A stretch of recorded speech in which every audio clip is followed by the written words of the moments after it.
இந்த ஜென்ரேஷனில் உள்ளவங்க இந்த ஜாதி மதம் இதுக்கெல்லாம் அப்பாற்பட்டவங்க, அவங்களாம் பெருசாக பொருள்படுத்த மாட்டாங்க அப்படின்னு தான் நான் நினச்சிட்டு இருந்தேன். எப்போ போன வாரம் வரைக்கும். போன வாரம் நடந்த நீயா நானா ஷோவில் தான் பார்த்தேன், ஜாதி அப்படின்ற விஷயம் இந்த ஜென்ரேஷனில் உள்ளவங்களுக்கும் இருக்குது. அது அவங்களுடைய மனசில் பசுமரத்தாணி போல் பதிஞ்சிருக்கு அப்படின்ற ஒரு விஷயத்தையும் நான் பார்த்தேன். இதில் வேற அந்த பொண்ணு என்ன சொல்லுது, 29 வயசு உள்ள பசங்களை நான் கல்யாணம் பண்ண மாட்டேன், அவங்களாம் வயசானவங்க மாதிரி இருக்காங்க அப்படின்னு அந்த பொண்ணு சொல்லுது. ஏம்மா, நீ ஃபஸ்ட்டு மூஞ்ச கழுவுனா 35 வயசு ஆன்ட்டி மாதிரி இருப்ப, அதுக்கப்புறம் 29 வயசு உள்ள பசங்களை நீங்கள் வயசானவங்க அப்படின்னு சொல்லலாம். இப்போ அது மேட்ரு கிடையாது. இப்போ என்னன்னா, கோபிநாத் அவர்கள் ஒரு கேள்வி கேட்டாங்க, நீங்கள் ஒரு பட்டியல் இனத்தில் உள்ள பையனை கல்யாணம் பண்ணுவீங்களா அப்படின்னு அந்த பொண்ணுங்களை பார்த்து கேட்டாங்க. அதில் இருந்த ஒரு பொண்ணு கூட கை தூக்கலை. அந்த அமைதியோட சத்தம் என்னை ரொம்பவே பாதிப்படைஞ்சிருச்சு. ரொம்பவே அஃபெக்ட் ஆகிட்டேன். நான் எஸ்சி கிடையாது, எனக்கே அந்த பாதிப்பு இருந்தது. ஒரு மாதிரி எனக்கு அடுத்தது என்ன ரியாக்ட் பண்ணுறதே தெரில. அந்த கம்யூனிட்டியில் உள்ள பசங்களுக்கு எந்த அளவுக்கு வலிச்சிருக்கோம் அப்படின்றத என்னால் புரிஞ்சுக்க முடியுது.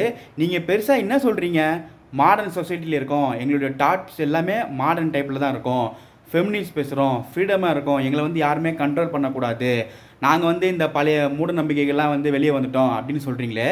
நீங்கள் முதல்ல ஜாதியிலேருந்து வெளியே வாங்க, மதத்திலேருந்து வெளியே வாங்க, அப்புறமேட்டு நீங்கள் மாடர்ன் சொசைட்டியை பற்றி பேசலாம், மாடர்ன் தாட்ஸை பற்றி பேசலாம், கிராமத்தில் உள்ளவங்க குறை சொல்லலாம். புரியுதுங்களா? முதல்ல இந்த ஜாதி அப்படின்ற விஷயத்துலேருந்து வெளியே வாங்க அப்படின்றதுக்காக தான் இந்த வீடியோ போட்டேன். அது கூட பரவாயில்ல. இவ்வளோ கோவம் வருது எதுக்காகனா, அந்த கூட்டத்தில் எனக்கு தெரிஞ்ச ஒரு பொண்ணு இருந்தது, பேச வந்துட்டு என் கூட ஒர்க் பண்ணிட்டு இருந்த பொண்ணு தான். நல்ல வேலைக்கும் நான் அந்த கம்பெனிலேருந்து ரிலீவ் ஆகிட்டேன். நான் மட்டும் அந்த கம்பெனியில் இருந்தேன்னு வச்சுங்களேன், அந்த பொண்ணை நாராக கிழிச்சு தொங்க விட்டுருப்பேன். என் ஃப்ரெண்டும் ஜோஷ்வான்னு சொல்லிட்டு இருப்பேன் இருக்கான், நான் அங்கே தான் ஒர்க் பண்ணிட்டு இருந்தோம். அந்த பொண்ணு அங்கே தான் ஒர்க் பண்ணிட்டு இருந்தது. ஆனால் பொண்ணை பார்த்தீங்கன்னா பயங்கரமாக பேசும், பயங்கரமாக ஃபீல் ஆகிடும். நான் எல்லோரையும் ஈக்குவலாக பார்ப்பேன், எல்லோரும் சேர்ந்து தான் சாப்பிட்ணும், மனுஷங்களாம் ஒற்றுமையாக இருக்கணும், வேற்றுமை கிடையாது அப்படின்னு பயங்கரமாக பேசி பயங்கரமாக பாடம் எடுக்கும். அந்த அம்மாவும் அமைதியாக உட்காந்துருந்தாங்க. ஸோ அதுதான் நமக்கு வேடிக்கையாக இருக்குது.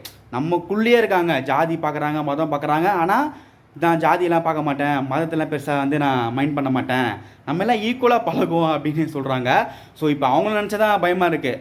வசூல் ராஜா படத்தில் கமல் சொல்லுவார்ல, கடவுள் இருக்கான் அப்படின்னு சொல்கிறவனு கூட நம்பலாம், நான் தான் கடவுள் அப்படின்னு சொல்கிறவனை மட்டும் நம்பக்கூடாது அப்படின்னு சொல்லுவார்ல. ஸோ அது மாதிரி தான் இருந்தது. சக மனுஷனை சமமாக பாருங்கள், இந்த ஜாதி மதம் அதெல்லாம் வேணாம். இப்போ நான் சொல்ல போகிறதால நீங்கள் பார்க்க போகிறதுன்னு அப்படின்னு கிடையாது, நீங்கள் கேட்குறது இல்லை அப்படின்றதுக்காக நாங்கள் பேசாமல் இருக்க முடியாதுல்ல, அதனால தான் அந்த வீடியோ.